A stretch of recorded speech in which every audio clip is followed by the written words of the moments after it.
Подготовка к конкурсу прошла в максимально сжатые сроки. И главное, номера абсолютно новые. Поставить 4 непохожих друг на друга танца для трио задача сама по себе не из легких, а для народников вдвойне сложная. Можно было и дуэт, можно было и соло, но мы немножко отталкивались от наших артистов. Нам хотелось показать вот этих молодых людей, которые на сегодняшний момент наше будущее поколение ансамбля «Осекая». А это такая большая подстежка, такой большой такой творческий толчок для их дальнейшего развития. Академические элементы, акробатические трюки и этнический компонент. То, что получилось, уже понравилось первым зрителям. У нас налимовские балалайки, музыка Морозова, аранжировка Михаила Бурдина на просторах тундры, что-то связано с севером, с нами, и 2 русских номера.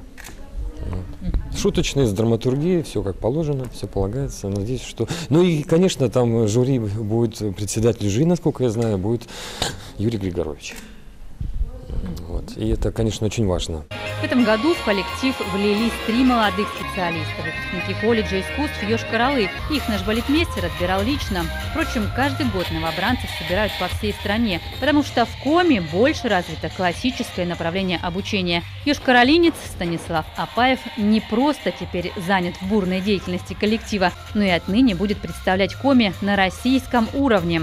Впрочем, для всех троих это первое серьезное испытание. Всероссийский отбор – это продолжение традиции всесоюзных конкурсов, которые дали миру целую плеяду выдающихся исполнителей и балетмейстеров. Очень волнительно, очень переживаем втроем. У нас осталась неделя, чтобы все чистить, дорабатывать, думать, входить в образы. Вот. Надеемся, что покажем достойно наш ансамбль «Осекая» и нашу республику, в принципе, мы тоже представляем. Потому что единственный государственный ансамбль, поэтому вся ответственность возлагается на нас. В коллективе вот недавно только пришел, вот с этого года, и так получилось, что вот приходится сразу учить полностью материалы, репертуары. Очень много учим, остаемся по вечерам, тоже дополнительно. Подготовки мало, но работа проделана вообще колоссальная. 4 номера поставлено, грубо говоря, за месяц. Остальным участникам коллектива тоже не приходится скучать. Артисты готовятся к большому проекту «Добрый Новый год», который при поддержке главы Коми состоится во всех муниципалитетах, и большому фестивалю «Танцуй и пой. Моя Россия», который традиционно отгремит в Государственном Кремлевском дворце. Ольга Коняева, Павел Фетисов, телеканал «Юрган».